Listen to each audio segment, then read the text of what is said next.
During the peak of July, while the rest of Black Hollow Basin enjoyed an unusually warm spell, Ronan Pike was chopping firewood on the northern slope. He walked alone above the town, stacking not just 1 or 2 cords, but entire walls of timber with piles rising higher than a person. The rows were so perfectly aligned, they seemed drawn with a straight edge, and strips of venison hung across drying racks that covered half his property. He filled every gap in his log cabin with a blend of clay and moss until it resembled a fortress more than a home, visible from the valley below. People stopped to watch. Laughter drifted from Mercer's supply porch. And at the forge, jeers mixed with the sound of hammers. They couldn't understand a man acting in July as if January were already at the doorstep. They called it obsession, even madness. The mockery spread as it typically does in a small town, but Ronan never replied. He simply swung the axe again, for he wasn't preparing for winter, he was preparing for a reckoning. If you come here for tales of frontier grit, rugged survival, and forgotten wisdom, you found the right place. A simple like on this video helps us greatly, and subscribing ensures these stories aren't lost to time. No matter where you're watching from, a small town like this or a bustling city, let us know in the comments. Judgment had visited Ronan Pike once before, years earlier, long before Black Hollow Basin. Before building his cabin on the north slope, Ronan worked at a timber camp along the lower edge of the Absaroka range. It was rough country, good for pine, bad for mercy. He hauled freight in summer. In autumn, he repaired sled runners, and when winter set in, he cut roads through drifted timber. His younger brother Elias worked the same camp. Elias had a wife named Ruth and a baby girl so small she slept in a wool-lined crate near the stove. The winter that took them did not start with any dramatic event. That was the lesson. It began early. One storm followed another, then a supply wagon was delayed, turned back, and finally lost. People said the road would open in a week, then 10 days, then soon, that word used when facts run out and comfort is still needed. Supplies didn't vanish all at once, they narrowed. Beans were stretched with water, flour mixed with coarse meal, bacon grease saved, then scraped, then gone. Firewood was counted, then recounted, then carried inside in smaller loads because no one wanted to see how little remained. As the stack against the wall shrank, Ruth grew quiet first. Then the child's cries became weaker and Elias began lying in the dark, saying he was just tired, though Ronan could hear the frailty in his breathing and see the color fading from his hands. That was how winter killed when it meant to stay. Not with thunder, not with spectacle. It killed through subtraction, a little less heat, a little less food, a little more waiting until the road was truly gone. The arithmetic was already done, so Ronan buried all 3 when the thaw softened the ground enough for a shovel. He rarely spoke about that camp afterward. Men in frontier country learned to keep certain griefs folded inward, but from that year on, he never saw summer the way others did. He saw it as borrowed time, because winter had once cheated him, it didn't forgive, and it returned for the balance. That was why Ronan Pike worked as he did on the north slope above Black Hollow Basin. What seemed like hoarding to those down below was actually a carefully devised method for Ronan. By the end of July, the area surrounding his cabin had transformed into something akin to a frontier engine. Instead of being a mere homestead, each item played a role. Every piece contributed to the following one. He started with constructing the drying frames. 3 levels tall, made of slender pine strips with wire mesh pulled taut to allow airflow from both directions. Wild pears were cut into uniform slices and arranged in neat rows. Next came pumpkin slices and onion greens, suspended in clusters that rustled gently in the afternoon wind. He understood that food dries more quickly when air contacts both sides. Knowledge gained from years of transporting cargo, where spoiled goods meant wasted kilometers. Close by, venison strips were suspended under a compact smoking shelter.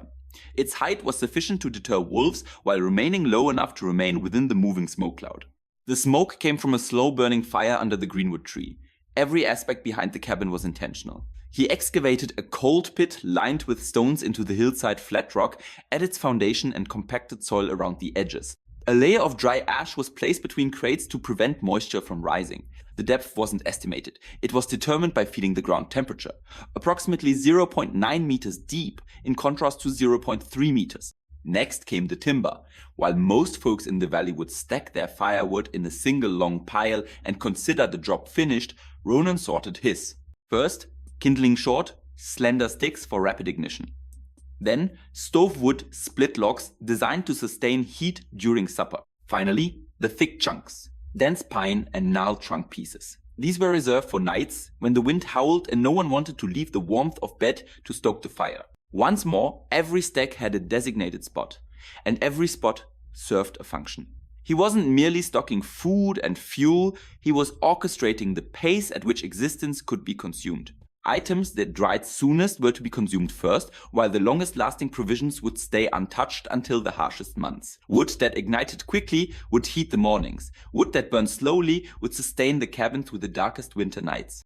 On the ridge, each drying rack, each pile, each sealed crevice in the cabin walls conveyed the same message.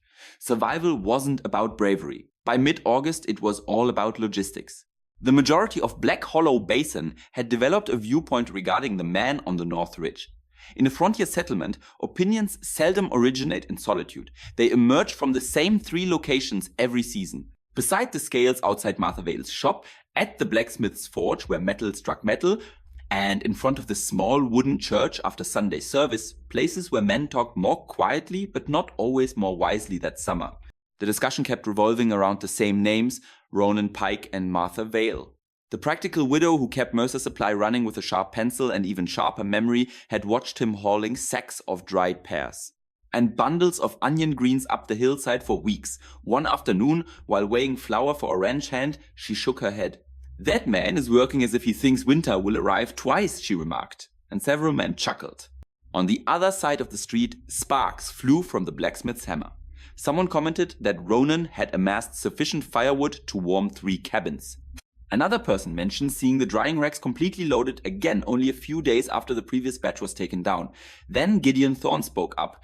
Gideon was the proprietor of the valley's primary warehouse and oversaw the majority of the freight agreements that sustained Black Hollow supplies. Throughout the year, he was not someone who used unnecessary words. "He's leading his life as though anticipating the apocalypse," Gideon remarked calmly. The surrounding men nodded, motivated not by cruelty but by shared understanding, since the valley followed its own patterns and the autumn supply wagons regularly arrived. The barrels that had once contained raven-cut flowers were swapped out and salt was delivered. Tools arrived in wooden crates transported from the railway settlements eastward.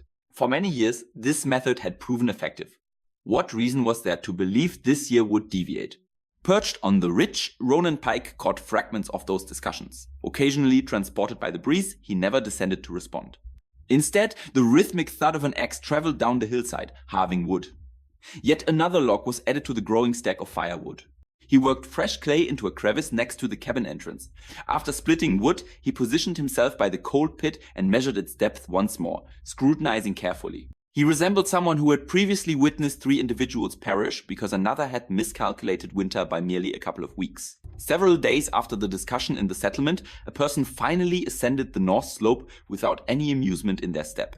In the late afternoon, Dr. Elias Reed undertook the ascent. Reed served as the valley's sole medical practitioner, a reserved individual. His professional duties typically comprised repairing fractures, reducing fevers, and observing lung deterioration throughout the extended winters as smoke and chill infiltrated every dwelling. He bore a compact leather bag and a staff that had been buffed to a sheen by decades of traversing mountain trails. Initially, the errand appeared straightforward. Reed had been informed that Ronan Pike occasionally bartered smoked deer meat for commodities scarce on the ridge. Such items comprised pine balm, liniment, and modest amounts of alcohol for sterilizing implements, the sort of transaction that Frontierville residents conducted without formality. Yet, upon arriving at the cabin clearing, Reed momentarily fell silent, not due to the venison, but because of the organization he witnessed. The stacks of firewood were arranged differently from the typical method used by most men. They were sheltered under an angled roof that allowed air circulation while preventing snow from accumulating excessively within the pile. The racks for drying were oriented diagonally towards the dominant wind direction rather than directly towards the sun. The cabin door likewise exhibited meticulous attention, with its lower joints sealed securely using clay and moss to prevent any drafts from seeping through the floorboards. Next, Reed examined the cold pit, squatting alongside it and sweeping a small amount of dirt off the stone edge. "You've set a lining in it," he murmured. Ronan gave a single nod. "That keeps the earth cooler," he answered. Reed rose once more and observed the drying racks swaying gently in the wind. "People usually suspend provisions wherever space allows," the physician commented. Ronan briefly shrugged. "Moving air desiccates more quickly than routine." Reed did not chuckle. He had endured far too many winters to mock careful planning. He had witnessed men turning pallid due to starvation. He had overheard children coughing throughout evenings when the indoor air was chillier than anyone cared to acknowledge. Thus, rather than jesting, Reed merely scrutinized the ridge once again, the timber, the provisions, the weather-tight cabin, and then gave a single, slow nod. For the initial occasion, since Ronan Pike had started constructing his silent apparatus for survival, an individual in Black Hollow Basin truly observed his effort. That person identified it correctly. It was not anxiety, but understanding. That evening, Dr. Elias Reed departed from the ridge without delivering any additional counsel. He neither cautioned Ronan Pike against hurrying, nor informed the settlement that the man was correct, yet he also refrained from laughing. And that silence mattered, because by the final week of August, the land itself had begun to communicate in quieter ways. The majority of people in Black Hollow Basin remained unaware of the changes. Town life followed its own rhythm, repairing wagons, delivering flowers, mending fences, and holding church suppers. Small mountain signals often went unnoticed by those occupied with ordinary days. Ronan Pike was not among those people. One morning, he paused in the yard while carrying a crate of dried pumpkin and observed a flock of geese crossing the sky. Their line flew lower than normal, wings beating nearer to the ridges rather than the wide autumn paths they typically followed. That alone meant little, but 2 days later, he saw a pine marten slipping down toward the valley floor weeks earlier than expected. Then the wind shifted. Northern air sometimes came early, but this one carried a sharper edge. It wasn't yet colder, just thinner, as if the mountains were already draining warmth away. Down in the basin, the horses noticed before the men did. For 2 consecutive nights, they turned their bodies the same direction in the pasture. Their heads angled away from the same stretch of northern sky. Ronan watched these things the way a mechanic studies a machine beginning to vibrate out of alignment. None of the signs alone meant disaster, together they meant change, so work on the ridge quickened. More wood was added to the stacked walls beside the shed. More venison was smoked and sealed in cloth, more beans were dried and packed into crocks. The coal pit received a heavier lid and an extra layer of ash between the crates. From the town below, it looked like the same strange obsession it had always been. But Ronan Pike was not following instinct. He was reading signals. Nature never announced winter with speeches. It only left small corrections in the world. And when too many of those corrections appeared at once, a careful man knew something larger had already begun moving. The signals in the mountains were quiet, but the work on Ronan Pike's ridge was no longer quiet enough to ignore.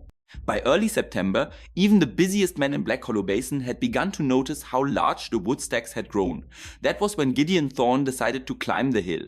He did not come with laughter, because Gideon was not the kind of man who wasted time mocking things he did not yet understand.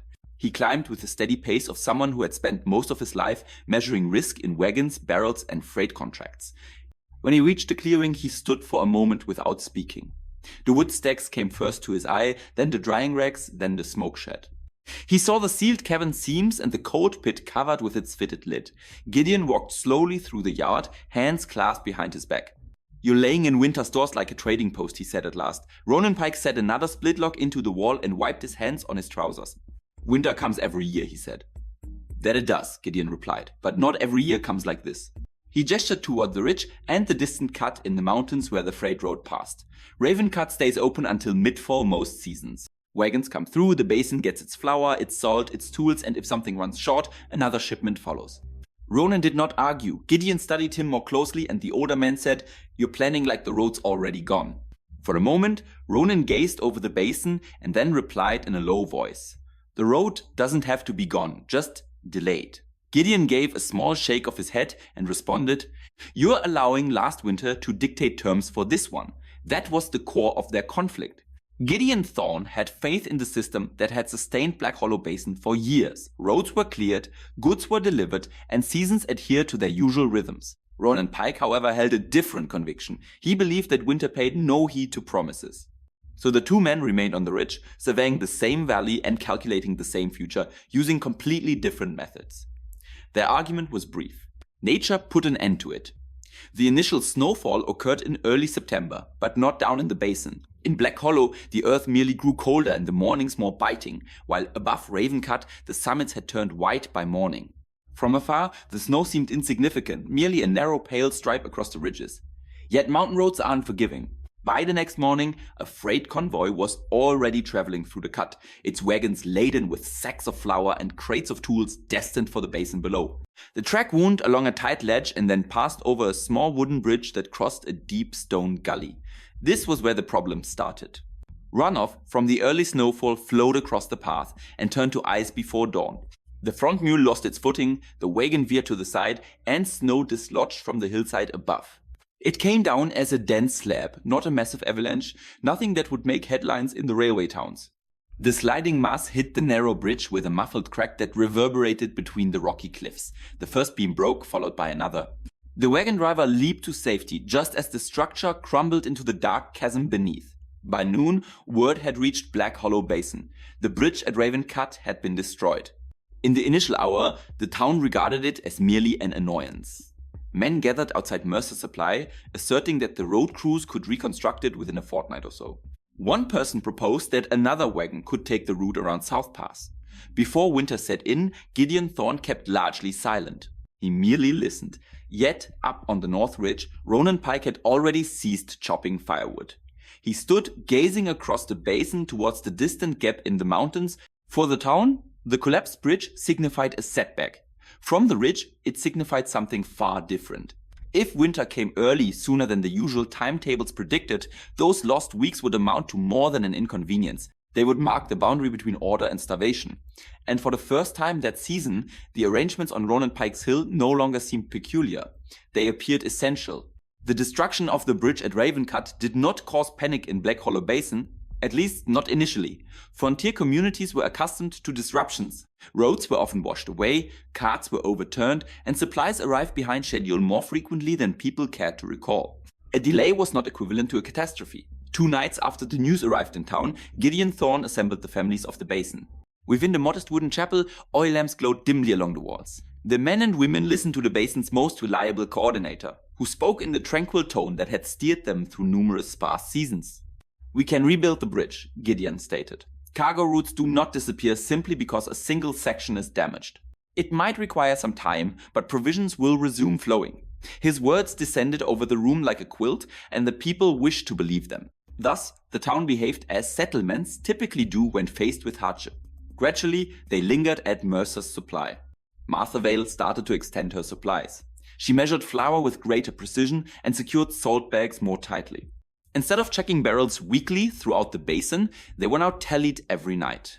Dr. Elias Reed silently packed a wooden box with additional bandages, pine salve, cough remedies, and various minor medications. He understood that winter ailments required no speeches or warnings, only preparation. However, nothing compared to the events unfolding on the North Ridge where Ronan Pike lived. Without stopping to consider whether the town would be vindicated or mistaken inside his cabin, he constructed an extra storage shelf against the rear wall. Over a consistent flame, he rendered animal fat and stored it in sturdy crocks. He adjusted some drying racks downward so they remained accessible to the wind, while early snowfall would drift above and around them. Alongside the already immense piles of split pine, Ronan raised his axe once more to chop additional wood. Another line of logs was added to the stack that stretched from the valley below. It now seemed nearly excessive. The ridge had enough fuel for what most would consider an ordinary winter. Yet Ronan Pike had moved beyond preparing for normalcy. He was getting ready for the aftermath once people recognized they had delayed too much. The period of waiting concluded earlier than anyone in Black Hollow Basin anticipated. The first blizzard struck in early October, arriving without the gradual warning typical of most winters. One evening, the sky above the basin was merely gray and constricted. By midnight, the wind had gained power and snow started to fall sideways, growing heavier and faster.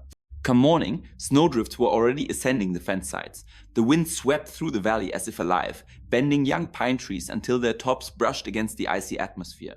People had to shove doors open with their shoulders, and animal sheds creaked and groaned in places where the planks were never designed to withstand such wind. The storm continued beyond a few hours. It persisted for 3 full days. The basin vanished beneath white while the town experienced movement and roaring wind.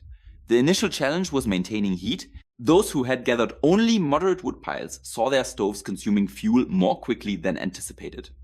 The fires required replenishment every 60 minutes. Buckets for ash became full rapidly. The chill seeped beneath doors and through window crevices. Provisions soon became scarce. Inside Mercer's Supply, Martha Vale positioned herself behind the counter. As a small queue developed in the dimly lit shop, the shelves remained partially stocked, but the calculations had shifted.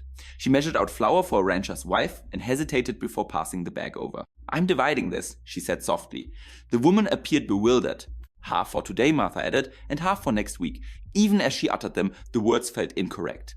Outside, the wind wailed down the deserted street. Nobody laughed any longer at the man living on the ridge. For when the blizzard abated enough for people to venture outside, all gazes shifted toward the north slope. Through the blowing snow, they observed a slender plume of smoke ascending steadily from Ronan Pike's chimney. Behind the trees, the cabin windows emitted a soft glow. There was no panic, no urgency, only warmth and that straightforward indication. The calm smoke rising into the turbulent sky offered the first proof that the man they had ridiculed all summer may have been preparing for something the rest had not imagined.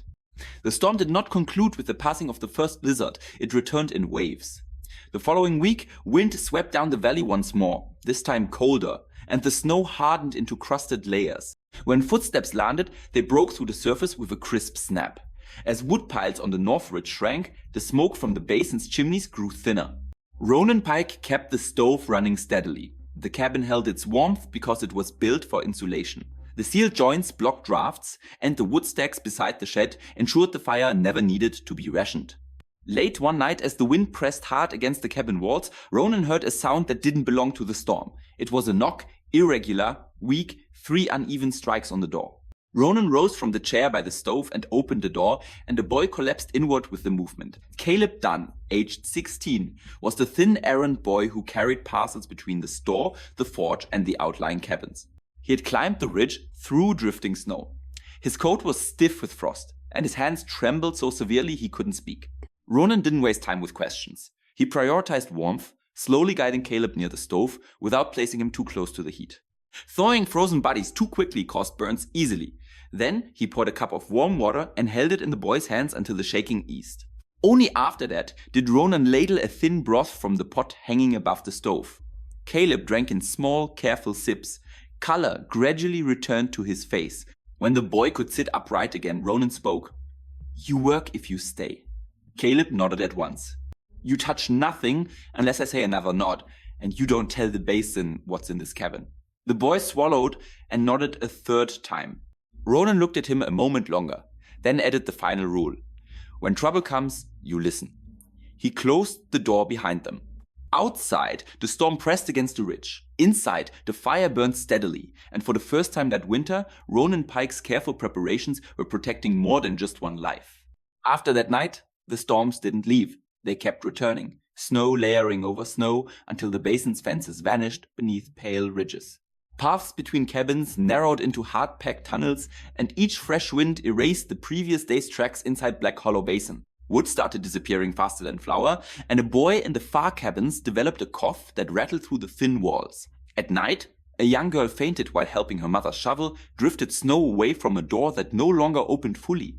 People had begun counting their food weeks earlier, now they counted heat. One grey morning, 3 families gathered near Mercer's supply.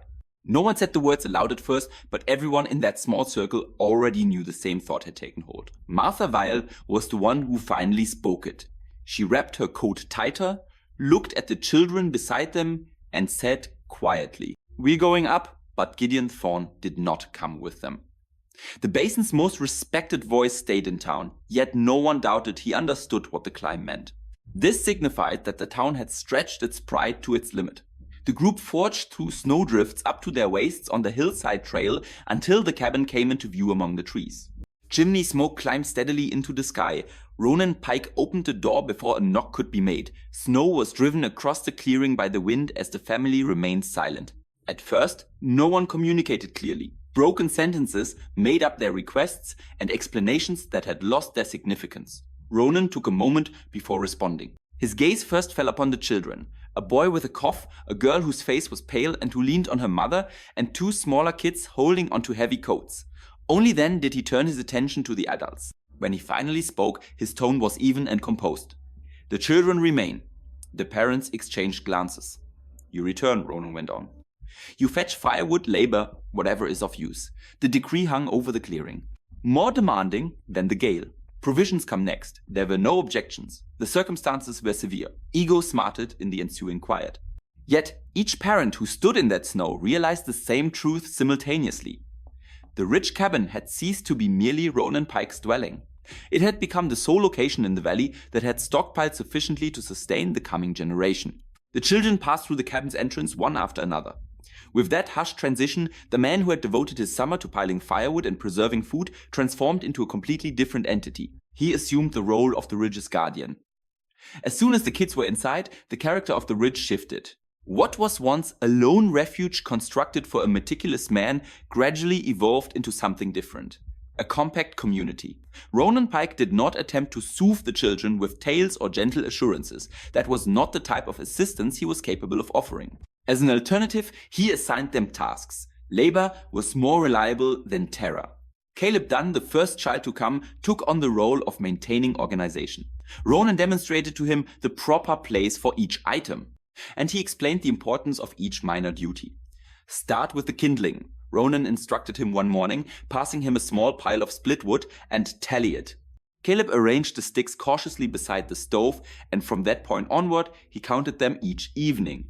The younger kids received less demanding tasks. Each morning, one child swept the floor to prevent wet snow from seeping into the woodwork. Another child rotated the final racks of dried fruit placed near the wall, ensuring air continued to circulate around them. 2 more children tied herbs and onion shoots into small bundles for storage. Even the tiniest hands were assigned a task. Daily habits permeated the cabin just as heat emanated from the stove. Mornings involved inspecting the fire and gauging the wood supply. Midday meant rotating the provisions and drying damp gloves by the source of heat. Evenings required recounting the provisions prior to dimming the lamps. This regimen prevented the cold from penetrating too deeply into their mind. 7 days afterward, Dr. Elias Reed ascended the ridge once more, hauling a small wooden box through the snowdrifts. The crate contained cough remedies, bandaging materials, and the limited medications he was able to part with. In the valley, he examined each child individually. Their respiration was regular, and their skin had a healthy hue rather than the pallid gray that Reed had anticipated. No elevated temperatures, no severe coughs. The physician gave a single nod while facing Ronan. He whispered, "Your system's holding." Outside, Martha Vale observed the kids carrying small loads of timber onto the veranda and arranging them with focused effort. For many months, she had believed the ridge was where an obstinate man stored his surplus. But now, she perceived it differently. Readiness had turned into order, and order had transformed into endurance. Within that cabin, the lengthy winter evenings were not faced through mere hope. They were sustained by discipline, careful allocation, and the consistent presence of a man who spared neither movement nor fuel. The basin had already been tested by winter, yet the real ordeal was still to come. It arrived afterward in a blizzard that people would recall for many years, the one that later became known as the Long White of '86. Initially, the wind shifted. It stopped driving snow across the valley bottom and began raising it, causing the air to become filled with white motion that obscured both distance and orientation. Simultaneously, snowdrifts rose above fence height. Barn doors became half buried under compacted snowbanks. Down in the basin, animal shelters bent under the load. Chimney stacks creaked where ice had accumulated on the brickwork. As the wind hit the valley directly, it produced a prolonged metallic noise. It appeared to twist through every flue, pipe, and roofing timber inside numerous houses. Stoves started to go out, and firewood became scarce. Men who had assumed their wood piles would suffice for the season started burning chairs, fractured fence posts, and tool grips in their stoves. Cookware contained more watery food, and each evening the stew was spread among a greater number of bowls. There were no declarations to signal the shift. The basin simply started losing territory. On the ridge above, Ronan Pike converted the cabin into something resembling a blockade rather than a refuge, and the regulations became stricter. Food portions were cut a little but given out at consistent intervals, and the stoves were kept burning with the heavy overnight blocks he had cut months ago. The door stayed closed unless tasks demanded it open. Kids took turns sleeping next to the stove so that nobody remained too long in the chilly corners of the room. Damp footwear was dried with caution, never placed too near the heat where the leather could split. Each action within the cabin served a purpose, and every piece of timber was designated for a specific future time. Outside, the blizzard erected its white barriers ever higher around the ridge. In Black Hollow Basin below, households that had relied on a typical winter were starting to fall short on the calculations. Nobody had to articulate what was occurring, since nature had already cast its ballot. It was determining those who had grasped the season soon enough to survive it. Many weeks went by beneath that white blockade. When the fiercest gusts eventually subsided, Black Hollow Basin had transformed in ways that could not be ignored. Many properties had their wood piles depleted, and smoke rose more weakly from chimneys that had formerly blazed. Both during the day and at night, doors remained shut for longer periods due to the need to conserve heat. Gradually, a single insight started to circulate throughout the basin. For a considerable period, the rich had been correct. Gideon Thorne fought against that realization. He owned the basin's warehouse and had directed cargo routes and provisioning timetables for many years. He bore the burden of the community's trust. Those in charge did not discard their opinions easily. However, leading also meant acknowledging when endurance demanded a different solution. On a single overcast morning, Gideon departed the basin and started his ascent towards the North Ridge. In some spots, the snow came up to above his knees. Sharp ridges had been carved into the drifts by the wind. No man would attempt such a climb out of pride. Upon arriving at Ronan Pike's clearing, he paused briefly, much like Dr. Elias Reed had done weeks before, yet the scene had transformed. Small bundles of kindling were being carried by children as they moved between the cabin and the woodshed. Wood was stacked by Caleb Dunn along the porch rail. The chimney's smoke rose steadily into the pale sky with quiet efficiency. Beside the shed, the massive wall of split pine remained standing. Gideon carefully examined the stacks. These were no longer haphazard stacks, but carefully calculated reserves timber intended to endure the rest of the cold season. At last, he turned to Ronan and remarked, "You anticipated this." Ronan Pike didn't respond right away. Rather, he went into the cabin and came back with a folded piece of paper. The names listed were families from the basin, households where the elderly resided, homes where children still required warmth, and dwellings where firewood was already depleted. Ronan passed the paper to Gideon and stated plainly, "Begin there." No apologies were exchanged, nor any discussion about who was correct, but Gideon Thorne grasped the significance of the occasion. The basin's survival through the remainder of that winter depended on adopting the same meticulous calculation. Months before others deemed it necessary, Ronan Pike had already put his trust in the plan. Gideon Thorne descended the ridge with Ronan Pike's list, and from then on the basin operated based on a new set of figures. Firewood was relocated to where it was most needed, and the sturdiest men pulled sleds through the snowdrifts. Children and mothers were shifted nearer to warmth, in cabins where elderly hands could no longer chop their own firewood. Provisions were rationed, inventoried, and rationed further. Winter did not release its hold swiftly, but it gradually eased, and the storms grew weaker. The wind's biting sharpness faded. Under pale sunlight, the extended white barriers of snow started to diminish. When the thaw eventually arrived at Black Hollow Basin, the valley appeared as if it had been stripped of its former beliefs. The Raven-Cut Bridge was to be reconstructed. Freight wagons would come back, and barrels of flour plus crates of tools would timely reappear from the distant rail towns beyond the mountains. The basin would once again resonate with its familiar sounds. Men would discuss horses, women would exchange seats and gardening layouts, and children would dash between cabins where snow had previously buried the fences. However, one shift occurred. Summer was no longer regarded as a time of relaxation. Martha Veal at Mercer Supply started ordering flour and salt several weeks earlier than she had ever done previously. Gideon Thorne supervised the construction of a communal wood reserve on elevated terrain rather than beside the creek where flooding occasionally occurred. Dr. Elias Reed compiled a detailed inventory of medications and dried provisions that each household should maintain throughout the warm season. Being prepared had become a matter of common sense. The children who wintered on the ridge recalled those months in Ronan Pike's cabin as if they had endured a tough semester of lessons. They remembered tallying kindling, cycling through dried fruit, and monitoring the fire to ensure no spark was squandered.